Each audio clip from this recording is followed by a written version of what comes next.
Hey guys, how's it going? It's Zach, and in this video I'm celebrating the 20th anniversary of one of Nintendo's biggest franchises by telling my personal Pokemon journey. As of Wednesday, February 3rd, one of Nintendo's biggest RPG franchises has hit the 2-decade mark. Pokemon has been with me since I was a kid, and along the way as I've grown up, and even today I'm still enjoying the fun that it gives you with your friends, on your own, or on a global scale. So I wanted to take a few minutes and express how much I have loved playing these games and enjoying this universe that Nintendo has created. This all began when I was 7 years old and I got my first 2 Pokemon games, Red and Blue, with my Game Boy Color. I loved playing them so much. I would go through the entire thing and then I would start the game over so I could enjoy everything from the beginning. I would sit down on the couch every Saturday morning and watch the cartoon on either WB Kids or YTV.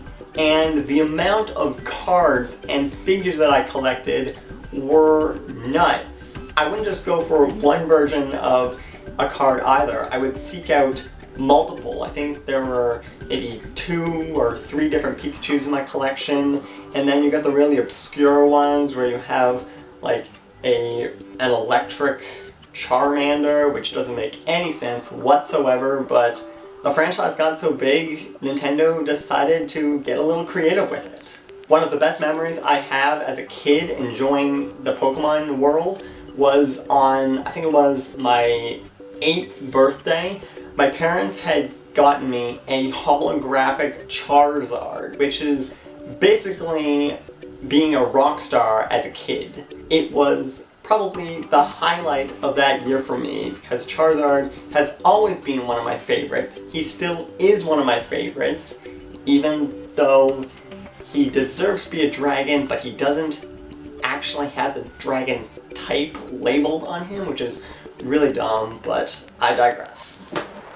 As time went on, for some reason I left Pokemon Red and Blue in the dust and started branching out to other games from the franchise. There was a Pokemon board game where you would travel around the Kanto region and catch Pokemon by rolling a certain number on a 6-sided die and battling your friends. Then when you got to the gym leaders or the Indigo Plateau, you would use dice to battle that way. I don't know why I enjoyed the game so much, but it was pretty fun for the time. Other video games like Pokemon Snap, where you would travel around an island and take pictures of Pokemon, somehow gaining points and missing that one Pokemon that you would try so hard to get that it seemed impossible. Hey You Pikachu, an interactive game on the N64 where you could actually talk to Pikachu with a little yellow microphone on the N64 controller.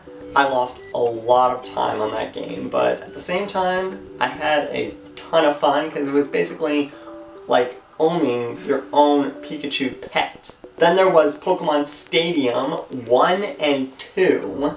My friends and I would gather together and battle, play mini games. I think there was an adventure mode, which I don't quite remember how that worked, but Pokemon Stadium was another one of those games that you couldn't put down. You just had to keep going and keep trying new things, new combinations. It was a lot of fun. Along with video games, I also indulged myself in the Pokemon movies, but I think only 5 or 6 in total. It was the first movie, Pokemon 2000, The Power of One, Spell the Unknown, Mewtwo Strikes Back, Destiny Deoxys. That did not come straight after Mewtwo Strikes Back, so there was a bit of a gap. And then there was a whole bunch of movies that came out after that. I think probably in total there's like 15 or 16, so that just goes to show how huge this franchise has gotten. I returned to the handheld games when the DS came around, playing Pokemon Soul Silver, which I would say is the best Pokemon version to date. You were able to have the Pokemon you had at the head of your party actually walk around with you as you went through Johto, and once you finished that region, you can move on to Kanto. You were able to re-battle gym leaders once you had beaten the game, which took a really long time, but it was nice to be able to keep fighting even though technically you were done, but you wanted to level up your Pokemon even more, so you were able to do that. I had gotten an R4 card, which allowed me to put codes for Pokemon Heart Gold, Platinum, Pearl, and Diamond on it, so I could go for the version exclusives and try to get the Trainer Star card, which I almost had except for that dang Tropius. I would have had to go through Platinum, which is the same storyline as Pearl and Diamond, but I was not having any of that for one stinging Pokemon. I wasn't gonna do it. After Soul Silver, I played Pokemon White, which is the 5th generation. Not the greatest game. A lot of the Pokemon looked a little bit like Digimon, and it wasn't as intriguing as some of the other ones. It was very linear with not a whole lot of side quests to it, so it didn't entirely grab my interest. Thankfully though, when Pokemon X and Y came out, that really picked things up. This introduced the Kalos region with the 6th generation of Pokemon, which worked and was a very nice recovery from the 5th generation, and also carried over to Pokemon Omega Ruby and Alpha Sapphire, remakes of the Hoenn region game that came out for the Game Boy Advance, I want to say. The great thing about growing up with Pokemon in this day and age is that people my age are still playing it.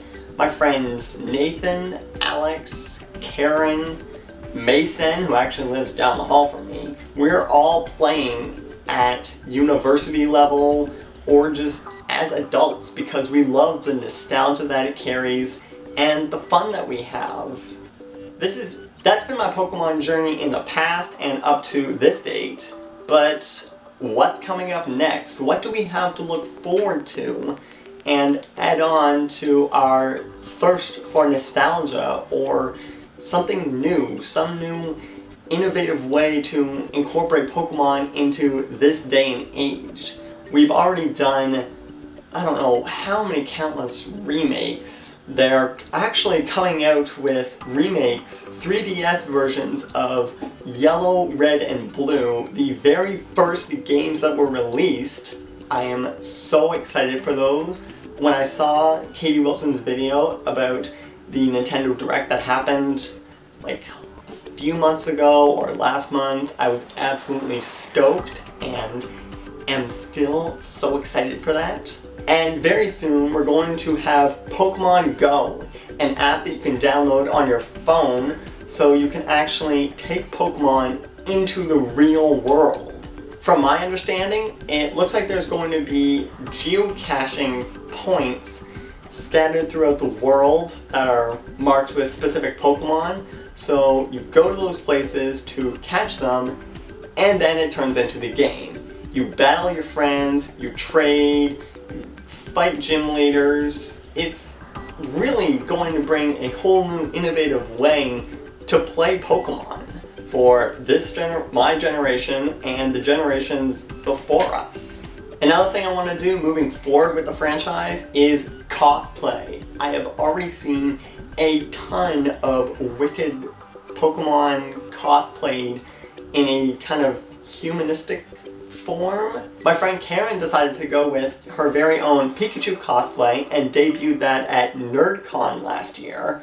My friend Nathan went to HowlCon as Mega Charizard X. I actually thought he was toothless, and then I realized his wings are red on the inside, which isn't toothless at all. And to top all that off, there was a really wicked Scyther and Volcarona. Two Pokemon that I didn't think I would ever see anyone cosplay well, but these people pulled it off to a T. When I'm older and hopefully a father, I will absolutely be teaching my kids about Pokemon. Specifically the first generation, and then if they want to learn more after that, I can help walk them along. But first generation is definitely a must. Probably by the time I get to that point, there's gonna be countless generations added on to the 6 that are here right now. I'm guessing like probably, I wanna say like 15 by the time I'm a father. That is the grand scope of my entire Pokemon journey since I started playing as a kid at 7 years old. This is definitely one of Nintendo's many RPG franchises that I pray will not end anytime soon. It gives so many people a lot of joy. It allows people to connect over something that's just fun and comical, and what's the harm in keeping something going when you're my age or even older that is supposed, quotation marks, to be for kids? I've always said not to let anyone discourage you from something you love and express that to the world. That's what I'm doing here. Now that I'm thinking about it, this is probably one of the truest videos that I'm making to this message of express what you love and don't let anyone discourage you from it. As a 24 going on 25-year-old who still loves and plays Pokemon, that is something that the world will tell me that I have to give up. I have to leave it behind and move on to other things. But I'm not going to. It's something that I can get joy out of. It's something that I can help younger people with to kind of demonstrate my philosophy. It's the things that we love that make us who we are today, and without this franchise, I don't think that I would have understood the value of adventure and taking risks and going outside of yourself to discover new things. And that's really what I want you guys to get out of this video, is franchises like this allow you to do that. It's exciting to go out. It's exciting to have this joy and to share it with people. I've told you guys what my favorite Pokemon game is. Now I want to hear from you. Out of all of the versions out there, Red, Yellow, Blue, Ruby, Sapphire, Pearl, Platinum, Diamond, X, Y, Mega Ruby, Alpha Sapphire, Heart Gold, Soul Silver. Oh, I didn't mention Silver and Gold. Which one is your favorite? Which one encompasses everything that you love about the game and you just can't help but play over and over and over again? Please let me know down in the description. I would absolutely love what you guys have to say about this. I really hope you guys enjoyed this video. If you did, punch the like button, share this video around, comment below your favorite version of Pokemon and why, and subscribe to be notified of all of my latest videos. If you guys want to check out my previous video in this series or the Zack Attack channel in general, you can click down in the description, the little links down there, or I'll have a few of them up in the eye in the sky. Thank you all for watching. I hope you all have a fantastic day. Live to be different and be who you were born to be.